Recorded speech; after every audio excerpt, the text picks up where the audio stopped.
And as you can see, lots of old tombstones. You know, so many of them are falling down.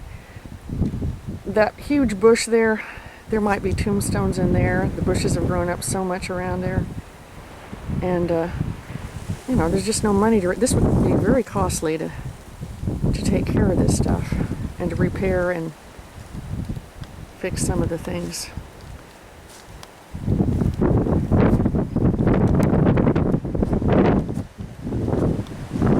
There's the gate again and the field on the other side. Now, our grandparents' grave is I'm the church is behind me, this old ruins, medieval ruins church, and I'm going to walk through the cemetery. Their grave is almost to the back of this cemetery.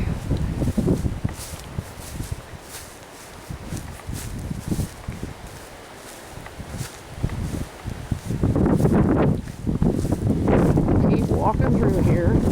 Spent about 2 hours yesterday walking and going through all the stones. I was about ready to lose hope. I don't know if you can tell, there's a big pile of brush there. I cut that away from this bush because behind this bush, covered over by all that brush, was this tombstone. I don't know what the camera's going to pick up here because I can read it, but just barely. There's etching in there, and I'll read it a little later. I'll get down close and see if the camera will pick up some of the writing.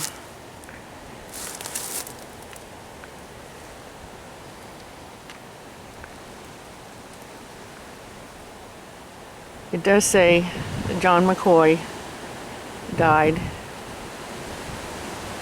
at age 96 on November the 1st.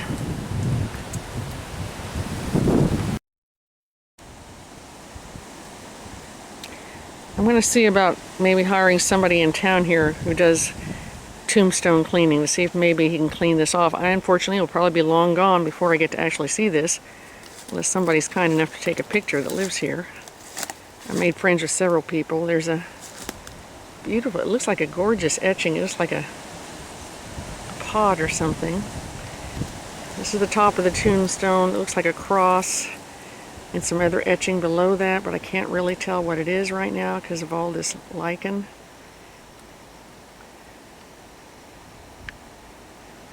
Just kind of pan.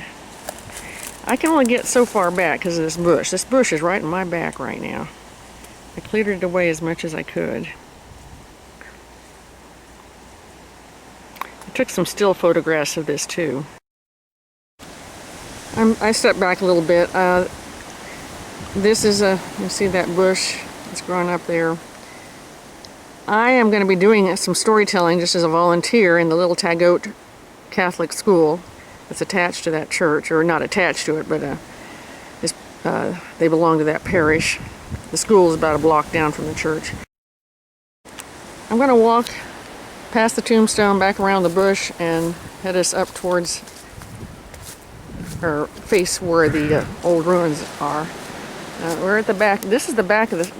I guess this is the back. I think that's a wall there. It's so covered over with brush and everything, it's hard to see. I know that's the end because the field's over there.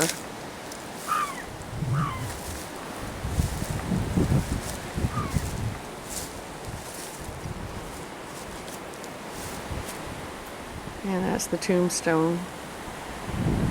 Our great-great-grandparents there in that huge bush. There are more tombstones. I cut some of this away from this tomb. There are more tombstones in that bush that have just completely gotten grown over.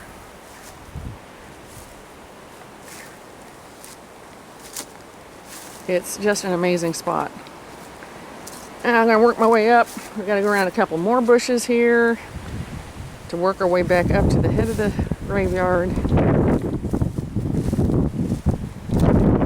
Watching myself. There's rocks sticking up. I think, see these little rocks? They're everywhere sticking up. I think those are markers for graves, just small markers. You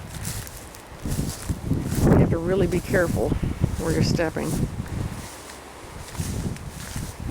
Anyway, about back up to the beginning here. And we're back up at the medieval church. It's pretty amazing, and I'm just lucky I found the tombstone behind that bush. I've just come from the Tagoat cemetery and walked down a few, or drove down a few miles down the road to Rosslare. And there's not much left of the old town. Most of it's gone, built up by new developments. They call it Rosslare Village. It's a lot of townhomes and condominiums. And this has become a resort area. People have homes, summer homes away from home. A lot of people have come down here to live full time because it's such a beautiful area. And it's right by the sea. I'll take you down to the sea here in a minute. I had no idea they live so close to the sea. A lady took me around a little bit who lives here. Her husband is a developer, and he has a new housing development. It's called Mauritius Town, and she lives there now. It's all new houses. She said there's maybe 1 or 2 houses left that are really old, but not very many. Father Glenn down at the church said a lot of the cliffs have eroded away.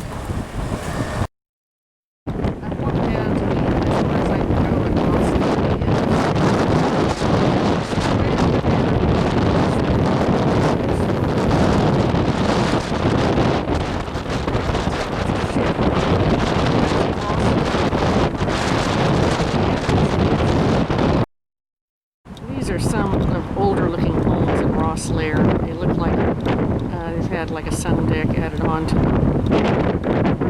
It's going into the town of Rosslare.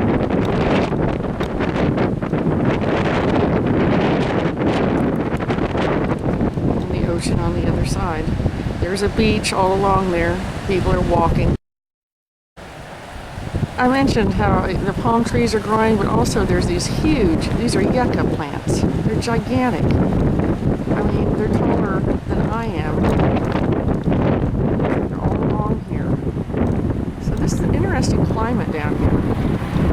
Right now, they're selling strawberries.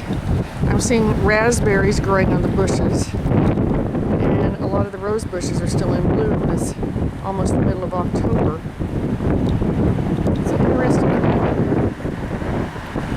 You wouldn't have expected this in Ireland.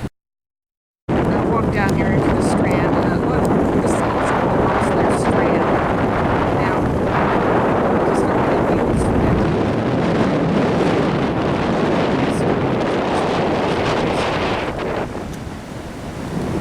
There is sand further back.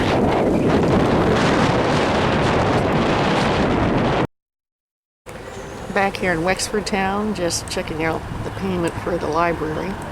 There's a little entrance there across the street that goes into a car park, and that's where the library was, in the back of a parking lot, back behind all these stores. This is looking down on the streets in Wexford Town. A lot of older buildings here, and of course very narrow, windy streets.